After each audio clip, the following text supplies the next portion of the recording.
आज का कार्यक्रम नामकरण संस्कार के उपलक्ष्य में रखा गया है। वो सौभाग्यशाली परिवार है और वह सौभाग्यशाली बच्चा है जिसके जन्म उत्सव या नामकरण संस्कार के उपलक्ष्य में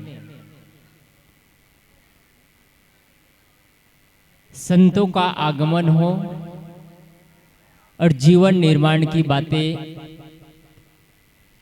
जीवन उत्थान की बातें यहाँ पर चर्चा होती हो।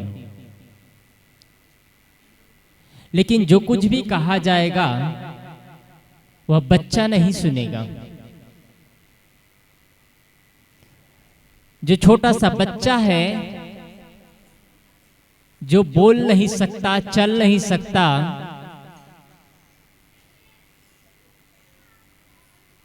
वो हम जो कुछ भी कहेंगे उसको सुन नहीं पाएगा। सुनेगा कौन? परिवार के रहने वाले लोग।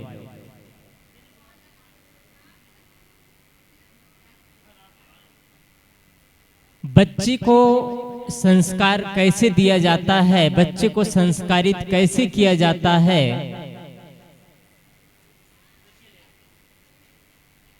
ये माता पिता को सीखना चाहिए।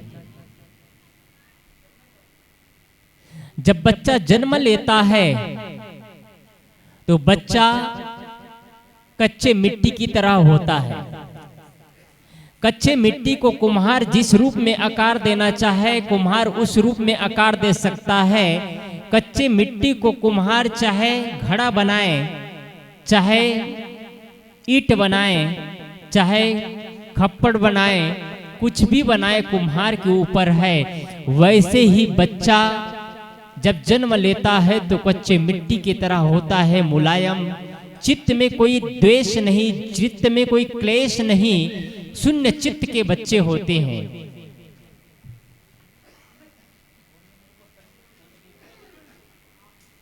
उनको इतना भी बोध नहीं।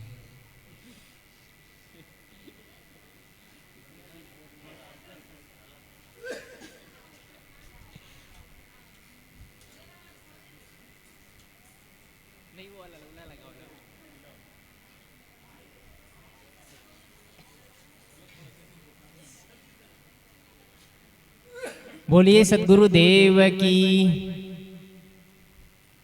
मैं कह रहा था, जब बच्चा जन्म लेता है तो कच्चे मिट्टी की तरह होता है। कच्चे मिट्टी को कुम्हार जिस रूप में चाहे उस रूप में आकार देता है और कच्चे मिट्टी को सही रूप में आकार देता है तो इन भगवान बना देता है, नहीं तो कच्चे मिट्टी को आदमी गांजा और चिलम भी बना देता है।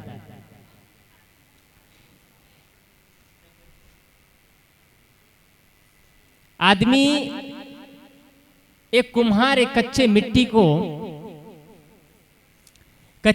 को चिलम से घड़ा बनाया तो कुम्हार कच्चे मिट्टी ने कहा, आज मेरी किस्मत बदल गया, आज मेरी किस्मत बदल गया। जो कि जा रहे हैं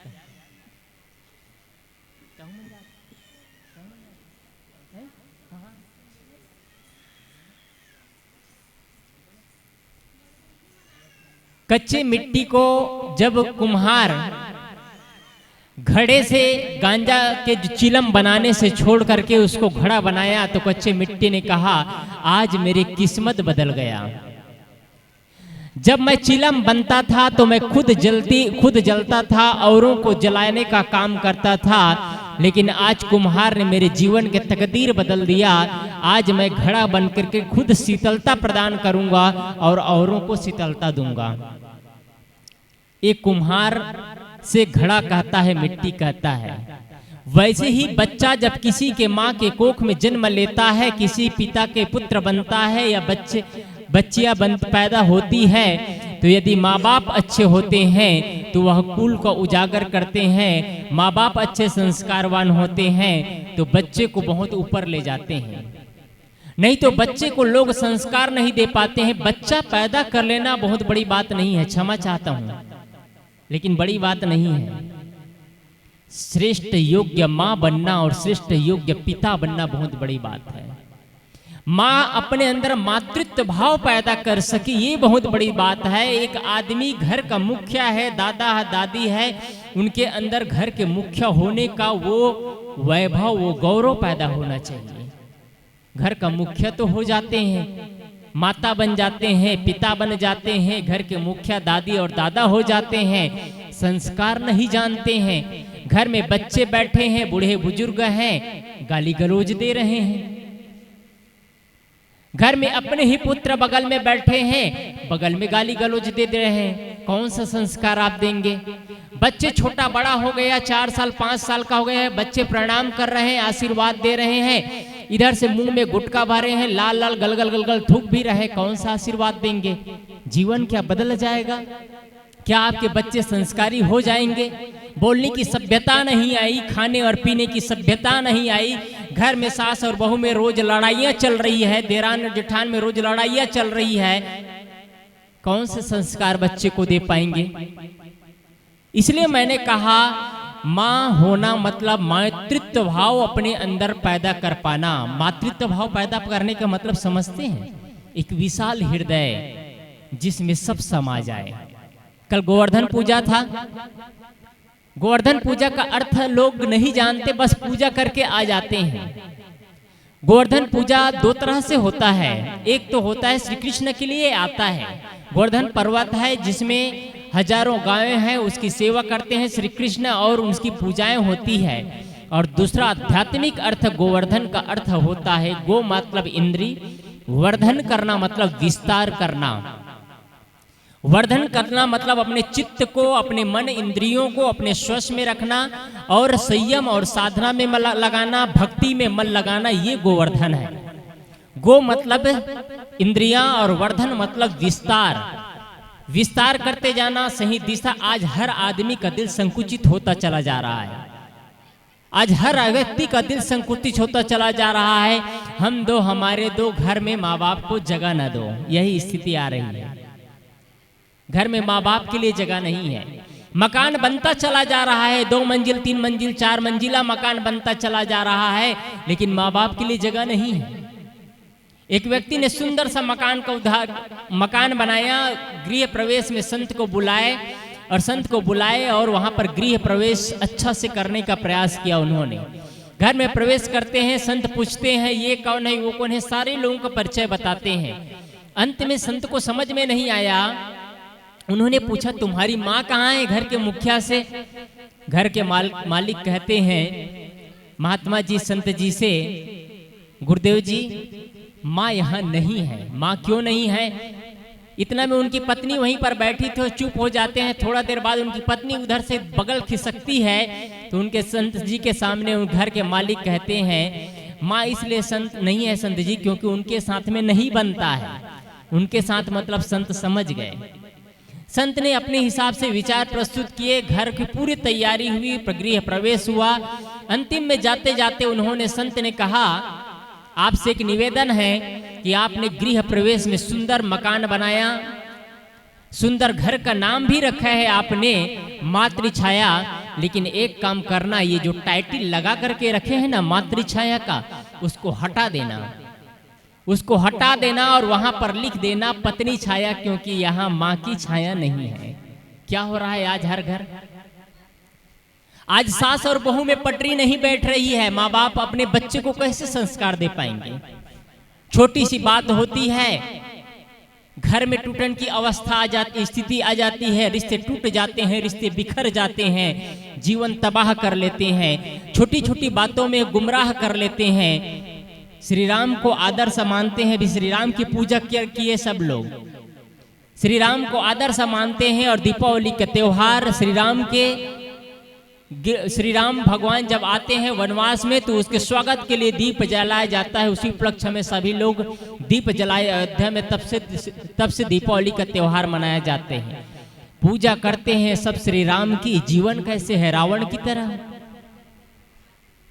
श्री राम ने जब उनको राजगद्दी मिलना था श्री राम को, और लेकिन उसको दूसरा ही दिन वनवास दिया जाता है। उसका मुख्य कारण होती है कैकेयी। लेकिन कैकेयी से उनको घृणा नहीं होता है। आप इस चीज को याद रखिएगा, जब श्री राम को वनवास होना, श्री राम को राजगद्दी होना था, लेकिन उसके जस्ट विपरीत उसको होता क्या है, वनवास होता है, और मुख्य कारण कैकेयी थी। लेकिन जब वनवास काटने के बाद में श्री राम पुनः अयोध्या में आते हैं तो सर्वप्रथम श्री राम भगवान जा करके माता कैकेयी से मिलती है। कैकेयी के लिए कभी गलत नहीं सोचती है। आपके घर के मुखिया है, आपके घर के गार्जियन है, आपके ही माता है, आपके ही पिता है, उन्होंने कुछ शब्द कह दिया, इस एक छोटे से शब्द को सुन करके आदमी विचलित हो जाते हैं। क्या आप अपने बच्चों को संस्कार दे पाएंगे? बच्चे को संस्कार देना, एक मातृत्व भाव पैदा कर पाना बहुत बड़े विशाल हृदय चाहिए। आज आदमी गलत दिशा की ओर जा रहे हैं, गलत संस्कार को इकट्ठा करते चले जा रहे हैं। इंसान की पूजा नहीं, यहाँ पत्थर की पूजा हो रही है। इंसान में आदमी को दुश्मन नजर आ रहे हैं, पत्थर की पूजा करते चले जा रहे हैं। क्या जीवन बदल जाएगा? इसलिए निवेदन है कि बच्चों को सही संस्कार दीजिए, बच्चों को कर्मकांड और पाखंड में मत रखिए। बच्चों को जादू टोना, भूत प्रेत, जंत्र मंत्र तंत्र, ये सारे चीज झूठ है। बच्चे पैदा होते हैं, बच्चे के पैदा होने पर आपका हाथ है, और उनके परवरिश पर भी आपका हाथ होना चाहिए। आप अपने परवरिश पर विश्वास रखिए। धिक्कार है उस माता पिता को जो अपने परवरिश पर विश्वास नहीं रखते, एक ताबीज पर विश्वास रखते हैं। उनको अपने परवरिश पर विश्वास नहीं है, इसलिए ताबीज बांधते हैं अपने पुत्र के गले पर, और उस पर विश्वास होता है। उनको अपने परवरिश पर विश्वास नहीं, उनको अपने गुरु परंपरा पर विश्वास नहीं है, एक पत्थर की मूर्ति पर विश्वास होता है। लेकिन माँ बाप पर, अपने परवरिश पर, अपने माता पिता पर विश्वास, अपने गुरु परंपरा पर विश्वास नहीं होता। क्या आप अपने बच्चों को संस्कार दे पाएंगे? आप किस ओर ले जा रहे हैं बच्चे को? अंधविश्वास और चमत्कार और आडंबर में बच्चे को ढकेलते चले जा रहे हैं। आपका कर्तव्य है, आपने बच्चे को पैदा किया, आपका कर्तव्य है कि बच्चे को सही संस्कार दीजिए। बच्चे को गलत दिशा में मत ले जाइए। बच्चे आपके बुढ़ापे की लाठी है, बच्चे आपका भविष्य है, बच्चे आपके जीवन के निर्माता है। यदि आज आपने बच्चे को सही दिशा पर नहीं ले गए, गलत संस्कार देते चले गए, अंधविश्वास में ढकेलते चले गए, आपके बच्चे अंत में क्या सहारा लेंगे? क्या बच्चे आपका सहारा ले पाएंगे? क्या आप बच्चे का सहारा ले पाएंगे बुढ़ापे की स्थिति में?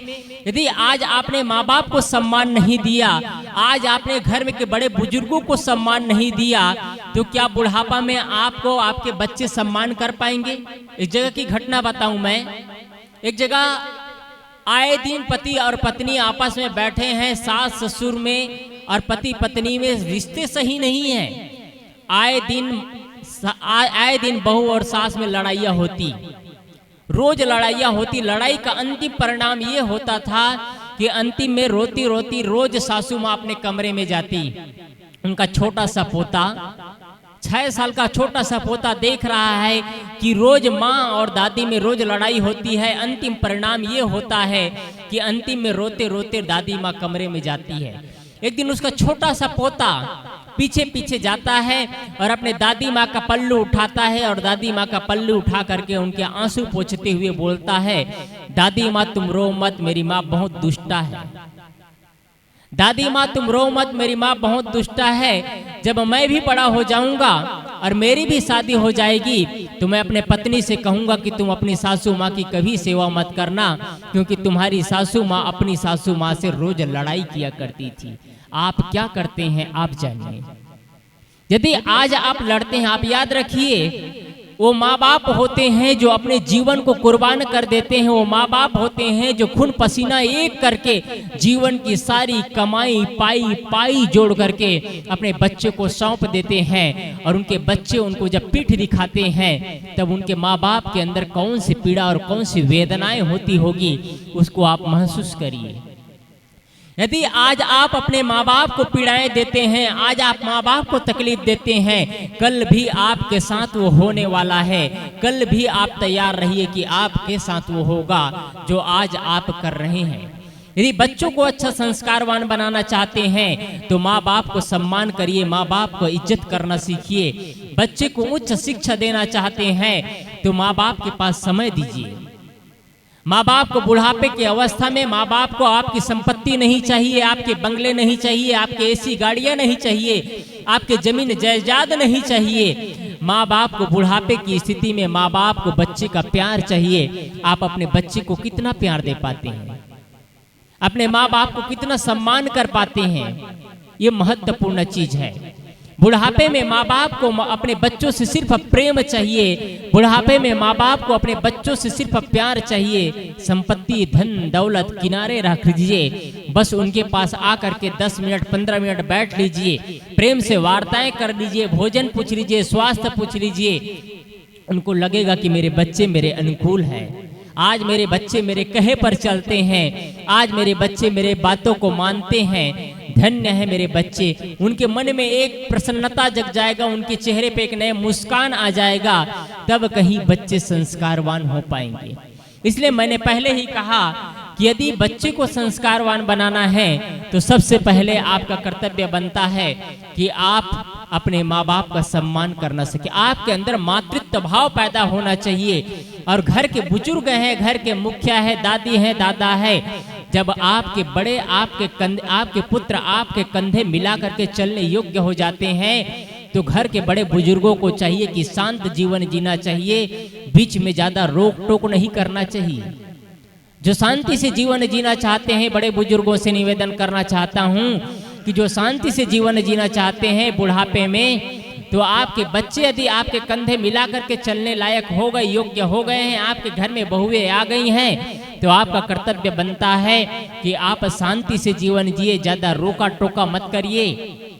आपके बच्चे आपके बहू बेटे पूछ लेते हैं तो उत्तर दे दीजिए, नहीं तो शांति से जीवन यापन करिए, तो निश्चित ही आपका जीवन सुंदर होगा और आने वाली पीढ़ी भी सुंदर होगा। इसलिए सुंदर जीवन का निर्माण करें, अपने बच्चों को समय दें। आज हर व्यक्ति के पास पैसा कमाने के लिए समय है, धन दौलत नौकरी के लिए समय है, लेकिन अपने बच्चे के पास संस्कार देने के लिए समय नहीं है। आपका जितना कमाया पूंजी कुछ ही समय में उड़ा करके राख कर देंगे यदि आपने बच्चों को संस्कार नहीं दिया तो। आपका सारा कमाया मिट्टी पलीद कर देंगे।